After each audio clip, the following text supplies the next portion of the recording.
Hello everyone, welcome to infinity study. मैं शोभित मिश्रा आज Madhya Pradesh GK का अगला लेक्चर लेके आ रहा हूँ। तो सर देखा पिछले लेक्चर में आपने मध्य प्रदेश के संभागों के बारे में पढ़ा, ठीक है। और उसमें हम पर्टिकुलरली जिलों के लेके चल रहे थे।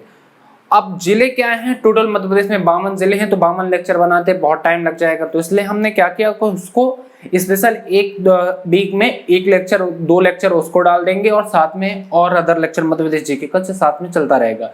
तो हमने मध्य प्रदेश की जियोग्राफी भी साथ में स्टार्ट कर दी है और जो मध्य प्रदेश के जो जिले हैं उसको भी हम हफ्ते में 2-3 वीडियो उसके देंगे, ठीक है। अब तो मध्य प्रदेश जिलों में हम सब मध्य प्रदेश का जो जियोग्राफी में हम पढ़ते हैं मध्य प्रदेश की भौगोलिक संरचना के बारे में।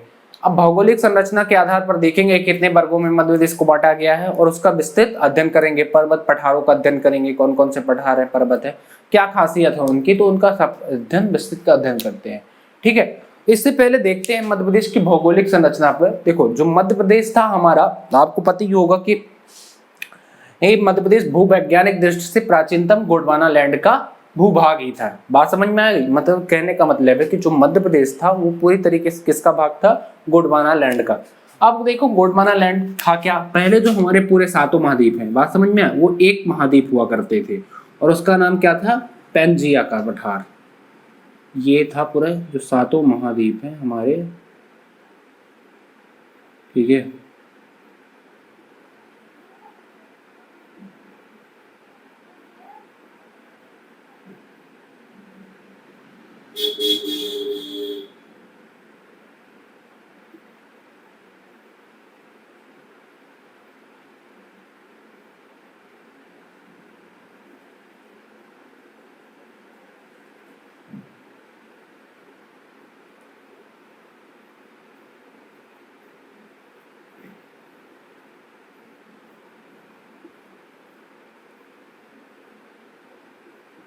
ये ठीक है, ऐसा था। ये 7 महाद्वीप आपस में जुड़े हुए थे और ये कहलाता था पैंजिया का पठार। पैंजिया का पठार, बात समझ में आ गई। और जो समुद्र था इसके चारों तरफ, ये पैंथेलॉसा का समुद्र कहलाता था, पैंथेलॉसा। जब ये 2 भागों में टूटा तो उत्तरी भाग वाला लैंड क्या कहलाया? अंकारा लैंड कहलाया। और दक्षिणी वाला भाग क्या कहलाया इसका? गोंडवाना लैंड। गोंडवाना लैंड। तो मध्य प्रदेश जो था हमारा वही था, इसके अंतर्गत गोंडवाना लैंड के अंतर्गत आता था। बात समझ में आ गई? तो ये जो 7 महाद्वीप थे, ये हो गया आपका उत्तरी अमेरिका, ये हो गया दक्षिणी अमेरिका, ये हो गया अफ्रीका और ये हो गया यूरोप, ठीक है। एशिया हो गया और ये ऑस्ट्रेलिया हो गया। तो ये जो तुम्हारे 7 महाद्वीप है, बात समझ में आ गई। तो ये पूरे क्या थे? एक थे कभी, और वो क्या कहलाता था? पैंजिया का पठार था। जब ये 7 महाद्वीप टूटे तो 2 भागों में बढ़ गए, एक अंकारा लैंड हो गया और एक गोंडवाना लैंड हो गया। तो जो गोंडवाना लैंड है इसी का भाग क्या था? मध्य प्रदेश इसी का भाग था, ठीक है। अब देखो वर्तमान में दक्षिण जो प्रायद्वीपीय पठार हैं उसके अंतर्गत ये गोंडवाना लैंड आता है। और दक्षिण पूर्वी जो हमारा दक्षिण प्रायद्वीपीय पठार का ये कौन सा भाग है? दक्षिणी उत्तरी भाग है।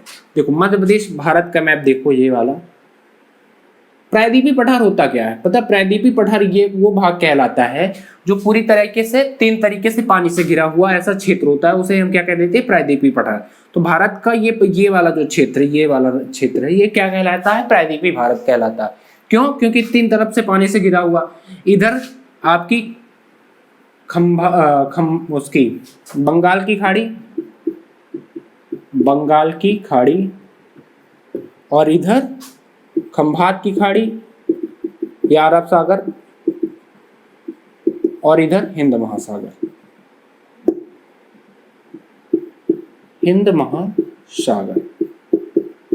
ठीक है। तो जो गोंडवाना लैंड है ये पूरा इतना, ये गोंडवाना लैंड का भाग है मध्य प्रदेश, ठीक है। और मध्य प्रदेश कहां पर है? ये पूरा रीजन मध्य प्रदेश का है, ये वाला, ठीक है। ये वाला जो क्षेत्र है मध्य प्रदेश का, तो ये गोंडवाना लैंड के अंतर्गत ही आता है, बात समझ में। तो ये वाला भारत क्या होता हो गया? प्रायद्वीपीय भारत हो गया। और इसके उत्तर में कौन सा है? ये देख लो, मध्य प्रदेश स्थित है, ठीक है। ये चीजें क्लियर हो गई। अब अगला देखते हैं मध्य प्रदेश की। जो हम देखते हैं कि मध्य प्रदेश एक लैंडलॉक्ड स्टेट है, बात समझ में आ? लैंडलॉक्ड का मतलब होता है स्थलबद्ध या भू आकृति, जिसकी सीमा या जिसकी बाउंड्री कोई भी समुद्र या कोई पानी से नहीं लगती, या उसकी सीमा किसी भी इंटरनेशनल बाउंड्री से नहीं शेयर करती है, अंतरराष्ट्रीय सीमा से नहीं लगती है, तो वो राज्य क्या कहलाता है, लैंड लॉक्ड कहलाता है। बात समझ में आ गई, यानी स्थलबद्ध देश, स्थलबद्ध राज्य कहलाता है, जिसकी सीमा किसी भी राज्य से, किसी भी देश से नहीं लगती है या किसी समुद्र से नहीं लगती है। बात समझ में आ गई, तो वो राज्य क्या कहलाता है, स्थलबद्ध राज्य कहलाता है, यानी लैंड लॉक्ड स्टेट कहलाता है। तो मध्य प्रदेश क्या है, हमारा एक लैंड लॉक्ड स्टेट है। ये चीजें आपको पता ही होगी। अब देखो भूवैज्ञानिक दृष्टि से फिजियोग्राफी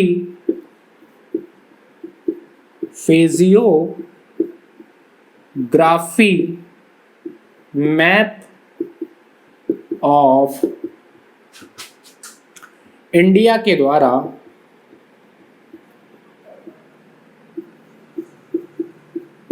द्वारा मध्य प्रदेश को 3 भौगोलिक विभाजन किया गया है। 3 मुख्य भौगोलिक विभाजन किया गया है, ऐसा लिख सकते हो, विभाजन किया गया है। ठीक है, तो physiography map of India directly question पूछेगा कि फिजियोग्राफी मैप ऑफ इंडिया के अनुसार मध्य प्रदेश को कितने भौगोलिक विभाजन किए गए हैं, तो 3 भौगोलिक विभाजन किए गए हैं। आओ देख लेते हैं इसका क्रम, 3 भौगोलिक विभाजन कौन कौन से हैं। ठीक है, तो 3 भौगोलिक विभाजन जो मध्य प्रदेश के हैं वो हैं, सबसे पहला है मध्य उच्च प्रदेश। ठीक है, मध्य उच्च प्रदेश। इसके बाद दूसरा है यहां पर सतपुड़ा मैकल श्रेणी, सतपुड़ा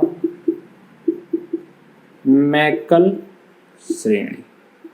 और इसके बाद पूर्वी पठार, नहीं दिख रहा होगा, यहां देख लो, पूर्वी पठार।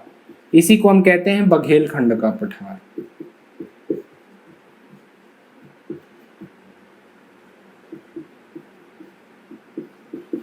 ठीक है, तो क्या है, फिजियोग्राफी मैप ऑफ इंडिया के अनुसार मध्य प्रदेश का 3 भौगोलिक विभाजन किया गया है। मुख्यतः जो 3 भौगोलिक विभाजन हम करते हैं किसके अनुसार, फिजियोग्राफी मैप ऑफ इंडिया के अनुसार। बात समझ में आ गई।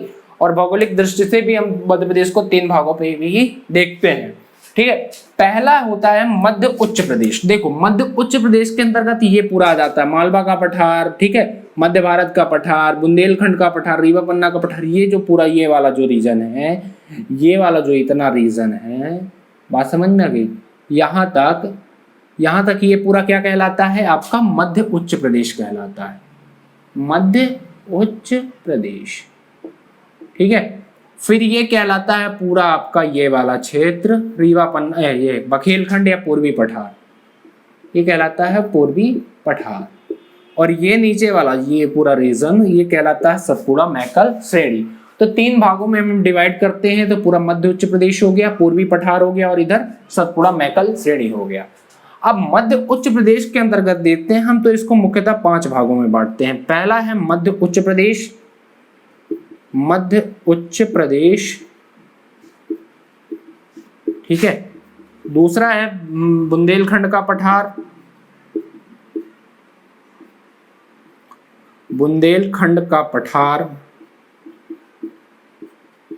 तीसरा है रीवा पन्ना का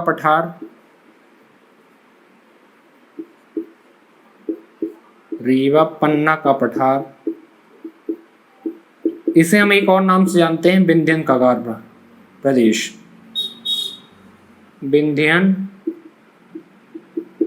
प्रदेश, और चौथा है आपका मालवा का पठार,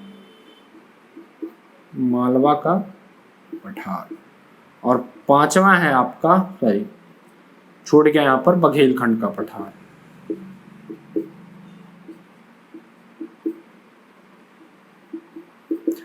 तो ये हम मध्य उच्च प्रदेश को 5 मुख्य भागों पर बांटते हैं। मध्य उच्च प्रदेश, ये वाला पूरा रीजन क्या हो गया, ये वाला, ठीक है, कुछ राजस्थान में भी है। मध्य प्रदेश में देखे जाए तो ये वाला जो क्षेत्र पूरा ये किसके अंतर्गत आता है, मध्य उच्च प्रदेश के अंतर्गत आता है। इसके बाद बुंदेलखंड का पठार, ठीक है, तो यहाँ से ये पूरा रीजन जो है, ये वाला क्षेत्र है, ये किसके अंतर्गत आता है? बुंदेलखंड के पठार के अंतर्गत आता है। इसके बाद रीवा पन्ना का पठार देख लो, तो ये वाला पूरा रीजन किसके अंतर्गत आता है? रीवा पन्ना पठार के अंतर्गत आता है। इसके बाद फिर आप देख लो मालवा का पठार, तो मालवा का पठार ये पूरा इतना बड़ा पूरा किसका आता है? मालवा के पठार के अंतर्गत। और अगला है बघेलखंड का पठार, तो ये बघेलखंड का पठार हो गया। ठीक है, तो हम मध्य उच्च प्रदेश को 5 भागों में बांटते हैं और मध्य प्रदेश को नॉर्मली 3 भागों में बांटते हैं। 3 भाग कौन कौन से? मध्य उच्च प्रदेश, सतपुड़ा, मैकल श्रेणी और पूर्वी पठार। ठीक है, तो इसके बाद जो हम मध्य उच्च प्रदेश को 5 भागों में बांटते हैं, कौन कौन सा? मध्य उच्च प्रदेश, बुंदेलखंड का पठार, रीवा पन्ना का पठार, मालवा का पठार और बघेलखंड का पठार। तो ये बेटा डायरेक्टली क्वेश्चन पूछ लेते हैं ऐसे कि मध्य उच्च प्रदेश को कितने भागों में हम डिवाइड किए हैं। तो कितने भागों में? ध्यान रखना, 5 भागों में। और इसके मध्य प्रदेश को कितने भागों में डिवाइड किए हैं? भौगोलिक विभाजन किया गया, 3 भौगोलिक विभाजन। मध्य प्रदेश उच्च प्रदेश, पहला हो गया मध्य उच्च प्रदेश, दूसरा सतपुड़ा मैकल श्रेणी और तीसरा हो गया पूर्वी पठार, जिसको हम बघेलखंड का पठार भी कहते हैं। ठीक है, तो आइए देखते हैं एक एक पठार को करके देखते हैं, एक एक रीजन को देखते हैं। तो मध्य प्रदेश का जो सबसे ज्यादा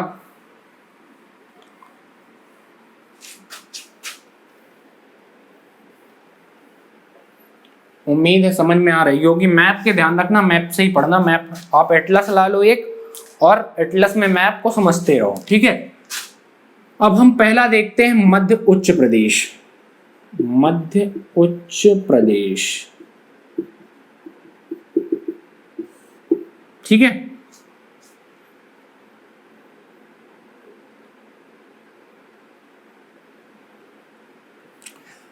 देखो एक चीज यहां पर समझना, मध्य उच्च प्रदेश को देखने से पहले एक चीज समझो। हमने आपको 3 रीजन बताए, कौन कौन से? मध्य उच्च प्रदेश, इधर पूर्वी पठार जिसको हम बघेलखंड का पठार भी कहते हैं, ये था पूर्वी पठार। ठीक है, और ये था नीचे वाला ये पूरा रीजन सतपुड़ा श्रेणी। अब इन 3 भागों में बताओ कि सबसे ज्यादा भाग किसका है? मध्य उच्च प्रदेश का है कि पूर्वी पठार का है कि सतपुड़ा मैकल श्रेणी का? तो देख रहे हो आप, मध्य उच्च प्रदेश का ये पूरा इतना बड़ा रीजन मध्य उच्च प्रदेश के अंतर्गत है। तो डायरेक्टली मध्य प्रदेश में एक क्वेश्चन पूछता है कि मध्य प्रदेश का सबसे ज्यादा या सबसे बड़ी प्राकृतिक क्षेत्र किसके अधीन है? ठीक है, ऑप्शन दे देगा पूर्वी पठार के, सतपुड़ा मैकल श्रेणी के, मध्य उच्च प्रदेश के या बुंदेलखंड पठार के। तो अब आपको ये चीजें पता होंगी तो ठीक है, मैप में आप देखे रहोगे तो ध्यान रहेगा कि मध्य प्रदेश के जो मध्य उच्च प्रदेश है उसके अंतर्गत ये सारी चीज आ जाती है। मालवा का पठार आ जाता है, मध्य भारत का पठार आ जाता है, इधर बुंदेलखंड का पठार आ जाता है, इधर रीवा पन्ना का पठार आ जाता है। मतलब 5 चीजें ये पूरे इसके किसके अंतर्गत आ जाती है? मध्य उच्च प्रदेश के अंतर्गत। ठीक है, फिर पूर्वी पठार में क्या आ जाता है? बघेलखंड का पठार, इधर सॉरी जो ये पूर्वी पठार है ये पूरे इसके अंतर्गत ये वाला रीजन आ जाता है पूर्वी पठार के अंतर्गत। और सतपुड़ा मैकल श्रेणी ये पूरा नीचे वाला रीजन सतपुड़ा मैकल श्रेणी। तो सबसे बड़ा आपको कौन सा दिख रहा है? मध्य उच्च प्रदेश ही यहाँ से यहाँ तक लग रहा है। तो इसलिए इसको ध्यान रखना कि जो मध्य प्रदेश का सबसे बड़ा या सबसे बड़ी प्राकृतिक क्षेत्र है वो किसके अंतर्गत है? मध्य उच्च प्रदेश के अंतर्गत। ठीक है, ठीक है। अब हम देखो मध्य उच्च प्रदेश के अंतर्गत मध्य भारत के पठार को देखते हैं। हमने अभी क्या चीजें देखा कि हमने जो हमारा मध्य उच्च प्रदेश है उसको हमने कितने भागों में डिवाइड किया? 5 भागों में। और वो 5 भाग कौन कौन से हैं? मध्य भारत का पठार, बुंदेलखंड का पठार, रीवा पन्ना का पठार, बघेलखंड का पठार और मालवा का पठार। ये मध्य उच्च प्रदेश को हमने 5 भागों में डिवाइड किया।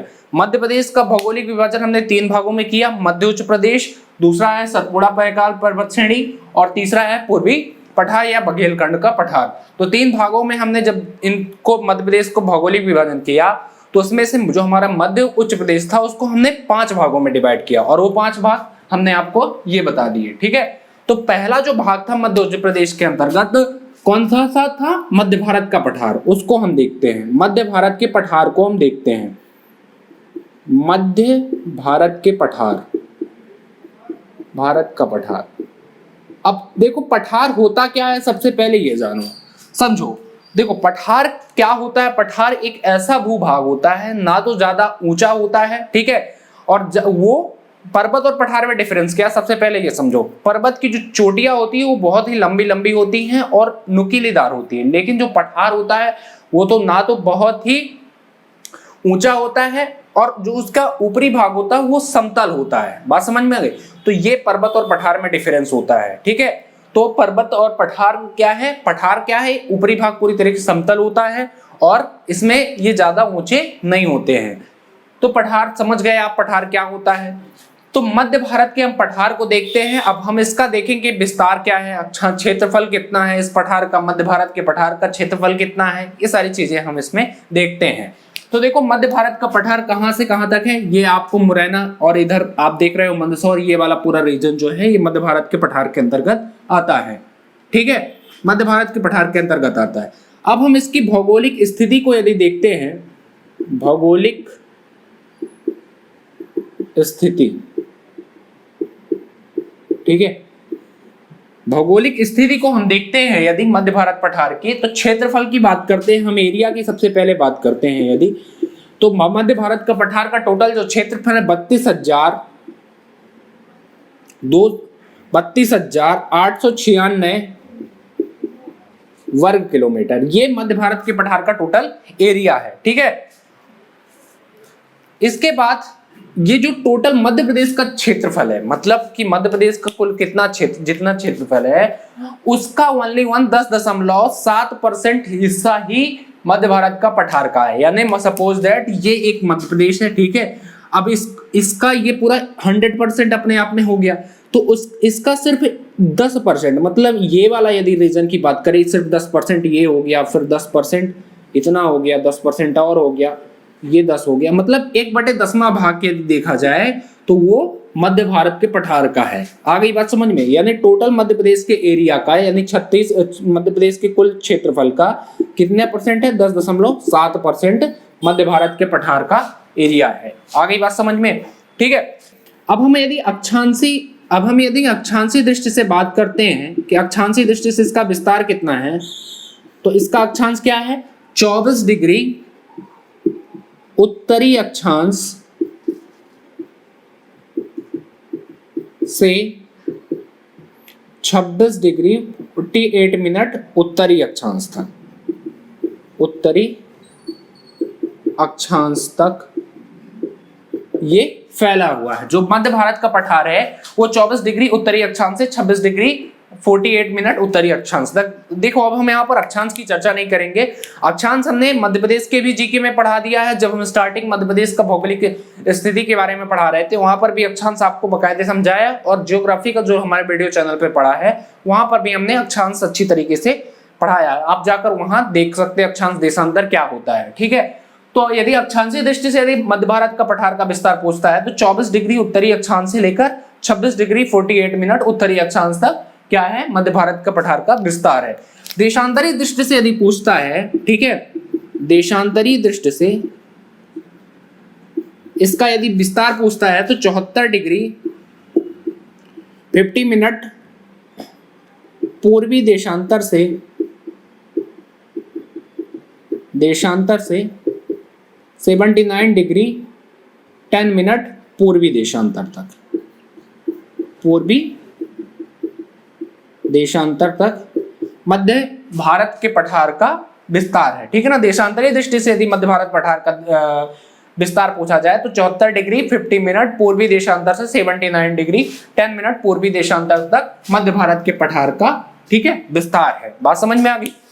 अब देखो यदि पूछता है ये कि यहाँ पर मध्य भारत का पठार स्थित कहां पर है, बात समझ में आ गई। तो ये मध्य प्रदेश के उत्तर पश्चिमी भाग पर स्थित है। मध्य भारत का जो पठार है, मध्य भारत का पठार मध्य भारत का पठार, ठीक है, तो ये स्थित कहां है, यदि इसके मध्य प्रदेश में स्थित कहां पर है तो उत्तर पश्चिमी दिशा में स्थित है। ठीक है ना, उत्तर पश्चिमी कैसे, देखो ये कौन सी दिशा हो गई, उत्तर हो गई, और ये कौन सी हो गई, पश्चिम हो गई। तो उत्तर और पश्चिम यही तो दिशा होगी, बात समझे।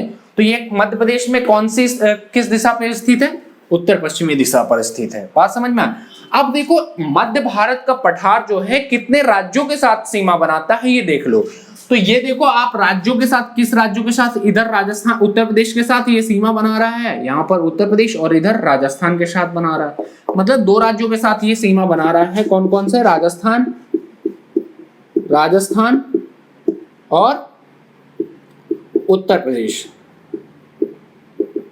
दो राज्यों के साथ सीमा बनाता है। ठीक है, मध्य भारत का जो पठार है वो राजस्थान और उत्तर प्रदेश के साथ सीमा बनाता है। ये चीजें क्लियर हो गई। अब देखो, जो यहाँ जनसंख्या घनत्व निवास करती है, जनसंख्या घनत्व क्या कहलाता है बेटा, कि जो जनसंख्या घनत्व है मतलब कि एक वर्ग किलोमीटर में कितनी व्यक्ति रहते हैं, वही उसका घनत्व होता है। बात समझ में आ गई? एक किलोमीटर का दायरा नहीं जनसंख्या घनत्व में लिया जाता है, एक वर्ग किलोमीटर लिया जाता है। तो एक वर्ग किलोमीटर का जो क्षेत्र होता है उसके अंतर्गत कितने लोग रहते हैं, वो उसका क्या हो जाता है, जनसंख्या कहलाती है। बात समझ में आ गई? तो मध्य भारत के पठार के अंतर्गत जो जनसंख्या घनत्व है, जनसंख्या घनत्व वो कितना है, 110 से 272 व्यक्ति प्रति वर्ग किलोमीटर। मतलब जो एक वर्ग किलोमीटर में 110 से लेकर 272 व्यक्ति रह रहे हैं। बात समझ में आ गई? क्लियर हो गई ये चीज? तो जनसंख्या घनत्व यदि पूछा जाए तो क्या है, 110 से लेकर 272 व्यक्ति पर वर्ग किलोमीटर। ठीक है, तो ये मध्य भारत पठार के अंतर्गत जनसंख्या घनत्व हो गया। अब यहाँ पर वर्षा क्या होती है, मध्य भारत पठार के अंदर कितनी वर्षा होती है? देखो, ये जो क्षेत्र होता है यहाँ वर्षा बहुत ही कम होती है। ऐसा क्यों? सबसे पहले ये समझते हैं, इसके बाद समझाते हैं। यहाँ पर क्या है, अधिकतर जो क्षेत्र हैं वो पूरी तरीके से ना तो ज्यादा ऊंचे क्षेत्र हैं, और दूसरी चीज यहाँ पर क्या है, समतल तरीके हैं। जब कोई चीज ऊंचा नहीं होगा तो हवाएं जो होंगी वो कहाँ टकराएंगी, आप बताना। अच्छा, एक एग्जाम्पल के तौर पर आपको समझाते हैं हम कि मान लो, हालांकि ये सब जब हम क्लाइमेट पढ़ाएंगे तो उसमें पूरी तरीके से, जब हम क्लाइमेट और वर्षा पढ़ाएंगे और इंडियन ज्योग्राफी में, वो तो विधिवत तरीके से समझाएंगे कौन से किस मानसून के कारण, किस हवा के कारण वर्षा होती है, वो सारी चीजें हम अब जलवायु में पढ़ेंगे। ठीक है, अब देखो एक चीज आप खुद एग्जांपल लो, जब आप कोई चीज पानी गर्म कर रहे हो आग में, तो उससे जो भाप निकलती है, ठीक है, या तो आप उस पर प्लेट रख दो या हाथ रख देते हो, तो जब हाथ से वो भाप टकराता है तो वो क्या हो जाता है, एक बूंद बनकर, पानी की बूंद गिरकर आपसे हाथ से टपकने लगता है, नीचे गिरने लगता है। वो इसका कारण क्या होता है कि उस हवा में क्या होती है, नमी होती है। तो इसी तरह यहाँ पर भी होता है कि जब भी जब हवा में नमी होगी, ठीक है, तो हवा में नमी के कारण जब वो हवाएं चलेंगी तो कहीं ना कहीं किसी पर्वत या पठार से टकराएंगी। तो पर्वत और पठार से टकराने से क्या होंगी, वो हवाएं वहां पर वर्षा करती हैं। समझ में आ गया? तो ये जो क्षेत्र है मध्य भारत का पठार का जो क्षेत्र है, यहाँ तो ना ज्यादा ऊंचा है और ना ही ये एक इसमें चोटियां हैं, ये समतल तरीके से है, और ज्यादा 300 400 500 मीटर ज्यादा से ज्यादा ये ऊंचा क्षेत्र है। तो यहाँ हवाएं नहीं टकराती हैं, और जो थोड़ा बहुत भी टकराती हैं तो वो उन हवाओं में क्या है, नमी नहीं होती है। तो इस कारण यहाँ पर वर्षा नहीं हो पाती है। तो इसीलिए यहाँ वर्षा बहुत ही कम होती है, जिसके कारण ये क्षेत्र डेवलप नहीं है। बात समझ में? तो यदि यहाँ देखा जाए कि वर्षा कुल कितनी होती है, तो 75 सेंटीमीटर से यहाँ वर्षा कम होती है। 75 सेंटीमीटर से कम वर्षा होती है यहाँ पर, कम। ठीक है, और इसी क्षेत्र में ही पूरे मध्य प्रदेश में यदि देखा जाए तो पूरे मध्य प्रदेश में, यहाँ तो मध्य भारत का पठार के अंतर्गत सबसे वर्षा कम होती है, लेकिन इसी के अंतर्गत एक जिला है जो सबसे कम पूरे मध्य प्रदेश में जहां वर्षा होती है, वो है भिंड जिला की एक तहसील है, गौहर तहसील। समझ में आ गई? तो गौहर तहसील के अंतर्गत पूरे मध्य प्रदेश में सबसे कम वर्षा होती है। ये नोट कर लेना, बहुत ही इंपॉर्टेंट क्वेश्चन है पूरे आपके एग्जाम में, कि मध्य प्रदेश में भिंड में एक तहसील है, गौहर तहसील, जहां पूरे मध्य प्रदेश में सबसे कम वर्षा होती है। मात्र 55 सेंटीमीटर यहाँ वर्षा होती है। ठीक है, वर्षा।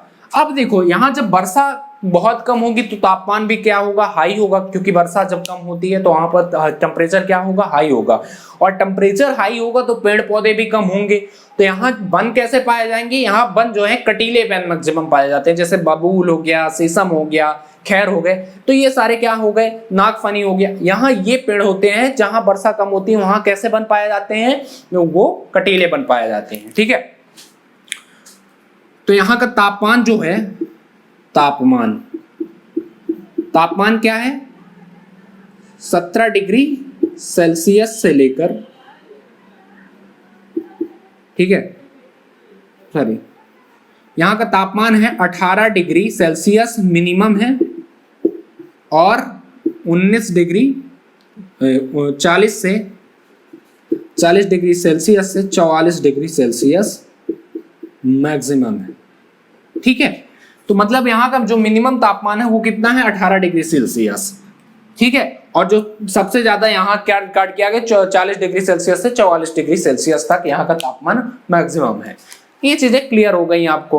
अब देखो यहाँ जो वन है वो वन कितने परसेंट है, मतलब कि जो मध्य भारत के पठार के अंतर्गत वन पूरे मध्य प्रदेश में कितने क्षेत्र में होता है, लगभग 20 से 27% यहाँ वन है। वन का यदि एरिया देखा जाए तो 20 से 27% तक वन है। और वन में पेड़ कौन कौन से मिलते हैं, किस प्रकार के पेड़ मिलते हैं यहाँ, जैसे शीशम हो गया, खैर हो गया, बबूल हो गया, ठीक है, नागफनी हो गया। तो यानी कटीले वृक्ष आपको ज्यादा यहाँ पर मिलेंगे क्योंकि वर्षा बहुत ही कम होती है, तो इस तरह के यहाँ पर पेड़ पाए जाते हैं मध्य भारत पठार के अंतर्गत। ये चीजें आपको क्लियर हो गई। ठीक है, अब देख लेते हैं यहाँ पर कि मिट्टी कैसी है। ठीक है, मिट्टी यानी सौगंध मुझे इस मिट्टी की, मैं देश नहीं झुकने दूंगा। ठीक है, मिट्टी किसने कहा था, ये सौगंध मुझे किसने बोला था, किसके लिए, ऐसा क्वेश्चन बन सकता है कि सौगंध या किस गायिका ने ये गाना गाया था, सौगंध सौगंध मुझे इस मिट्टी की, ठीक है, मैं देश नहीं झुकने दूंगा। किसका वाक्य है, अटल बिहारी वाजपेयी का। हमारे ऊर्जावान प्रधानमंत्री, बहुत ही अच्छे प्रधानमंत्री। मिट्टी यहाँ किस प्रकार की पाई जाती है मध्य भारत के पठार के अंतर्गत, तो यहाँ पर मिट्टी पाई जाती है आपको जलोढ़ व काली मिट्टी। ठीक है, यहाँ की जलवायु कैसी है, मध्य भारत पठार की यदि हम जलवायु की बात करते हैं तो जलवायु कैसी है, अर्ध शुष्क एवं विरल वनस्पति का क्षेत्र है। ये अर्ध शुष्क यहाँ की है, शुष्क जलवायु। अब देखो मध्य भारत पठार के अंतर्गत हम यदि जिलों की बात करते हैं कि कौन कौन से इसमें जिले हैं, ठीक है, इसके अंदर कौन कौन से जिले शामिल है तो वो देख लेते हैं। मध्य भारत पठार के अंतर्गत जिले नोट कर लो ना, कौन कौन से जिले हैं। बहुत इंपॉर्टेंट टॉपिक है, ये बता के रख रहा हूँ। 1 से 2 क्वेश्चन यहाँ पर हर एग्जाम में आपको मिलेंगे। तो सबसे पहले यहाँ पर भिंड इसके अंतर्गत आता है, भिंड, फिर मुरैना, श्योपुर, ग्वालियर, शिवपुरी,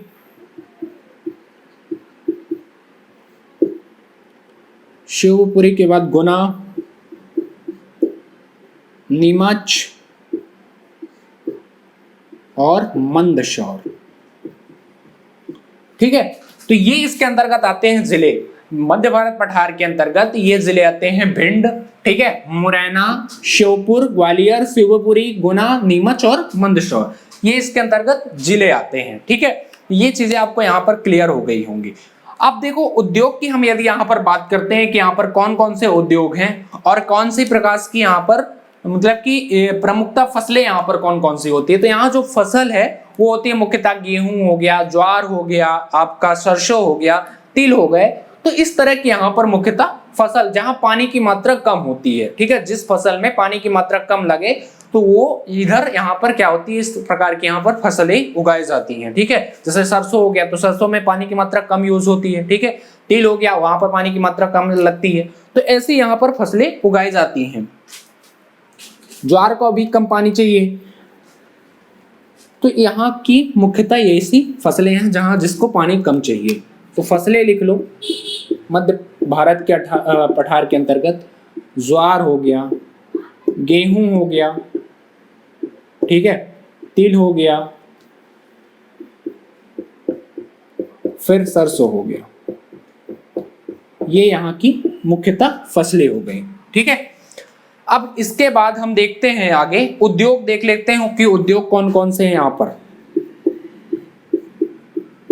उद्योग। देखो मध्य भारत के पठार के अंतर्गत उद्योग की बात करते हैं तो एक कैलारस जगह है आपके मुरैना में, ठीक है, जहां पर कैलारस में आपको शक्कर उद्योग, सहकारी शक्कर उद्योग मिलता है। वो कहां पर है? ये मुरैना में अंतर्गत। मुरैना में एक जगह है कैलारस, कैलारस, ठीक है, तहसील टाइप की है मुरैना की।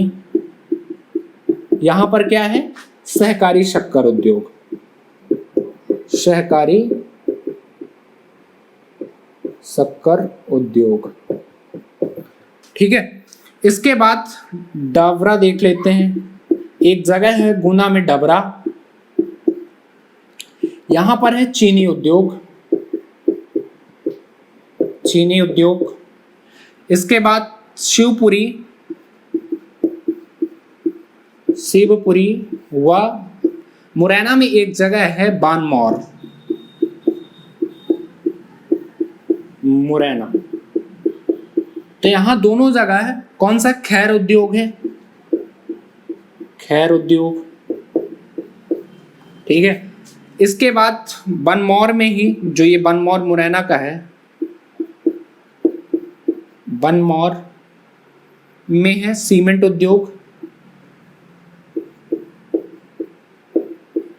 सीमेंट उद्योग। और ग्वालियर में है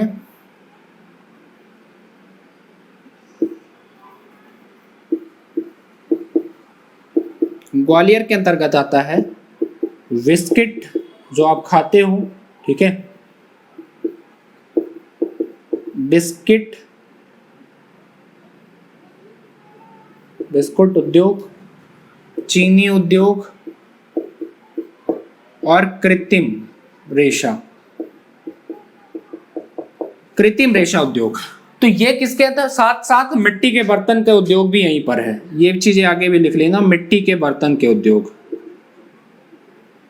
चीनी मिट्टी के बर्तन के उद्योग, ठीक है, चीनी नहीं, सॉरी, चीनी मिट्टी के बर्तन का उद्योग, यहां लिख लेना चीनी मिट्टी के बर्तन का उद्योग, चीनी मिट्टी के बर्तन का उद्योग। तो देखो ये जो मध्य भारत पठार के अंतर्गत मुख्यतः उद्योग हैं वो कौन कौन से हैं? कैलारस, मुरैना में एक जगह कैलारस, यहाँ पर सहकारी शक्कर का उद्योग है, ठीक है। इसके बाद गुना में डबरा एक जगह है, वहां पर क्या है? चीनी उद्योग है।